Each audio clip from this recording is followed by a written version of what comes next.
നബിയുടെ തോളത്ത് തട്ടി ആശ്വസിപ്പിക്കുകയാണ്.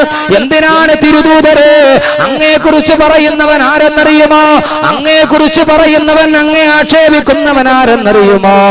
നബി സല്ലല്ലാഹു അലൈഹി വസല്ലം തങ്ങളുടെ അനുമതി ലഭിക്കാത്തത് കൊണ്ടായിരുന്നു ഇതേവരെ ഈ മുടി ഉസ്താദ് അവരുടെ കയ്യിലേക്ക് കൈമാറാൻ. അങ്ങയെക്കുറിച്ച് പറയുന്നവൻ ആരെന്നറിയുമോ?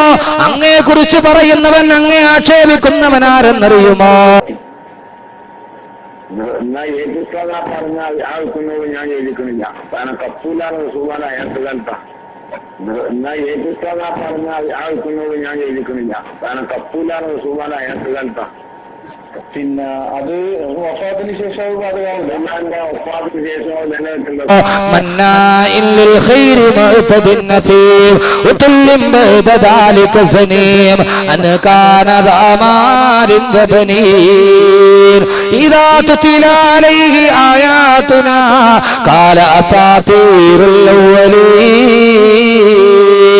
അള്ളാഹുവിന്റെ പ്രവാചകനോട് പറഞ്ഞു, നബിയെ അങ്ങേ ആരാ? അങ്ങയെ ആക്ഷേപിക്കുന്നവൻ ആരെന്നറിയുമോ?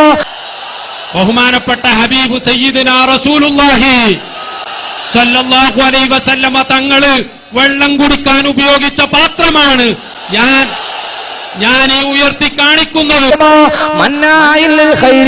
പണ്ട് മുതലേ സർവ്വ നന്മകൾക്കും വിഘാതം നിൽക്കുന്നവനാണ്. മുഅ്തദിൻ പരിധി കടന്നവനാണ്. അഫീം അവൻ കൊടും കുറ്റവാളിയാണ്. നബി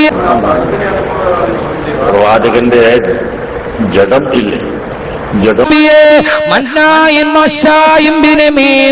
പരദൂഷണം പറയുന്നവന്റെ ജോലിയാണ് നബിയെ. അതുകൊണ്ട് തിരുദൂതരെ, അള്ളാഹുവിന്റെ ഖുർആൻ തന്റെ പ്രവാചകനെ ദുഃഖിപ്പിച്ചവന് അള്ളാഹു വല്ലാത്ത ശൈലിയിൽ പറയുകയാണ്, അല്ല നബിയെ, അല്ല നബിയെ, അവനാരെന്നറിയുമോ?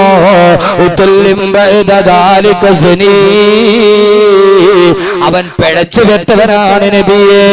തന്റെ ഹബീബിന്റെ മനസ്സ് വേദനിപ്പിച്ചവന് പ്രവാചകനെ സാന്ത്വനിപ്പിക്കുകയാണ്. കൂട്ടുകാരൻ ഇടപെടുകയാണ്. ഓ നബി, അങ്ങയെ പറഞ്ഞവൻ ആരെന്നറിയുമോ? അങ്ങയെ ആക്ഷേപിച്ചവൻ അവൻ സലീം, അവൻ വ്യഭിചരിക്കപ്പെട്ടവനാണ് നബിയെ. അവൻ പിഴച്ചു പെട്ടവനാണ് നബിയെ. ലോകം മുഴുവനും അത്ഭുതപ്പെട്ടു പോയി. അതുകൊണ്ട് നമുക്കിന്നും അതേ പറയാനുള്ളൂ. പറയാൻ നമുക്ക് കഴിയാത്തത് കൊണ്ട് പറയാത്തതാണ്. കാരണം റസൂൽ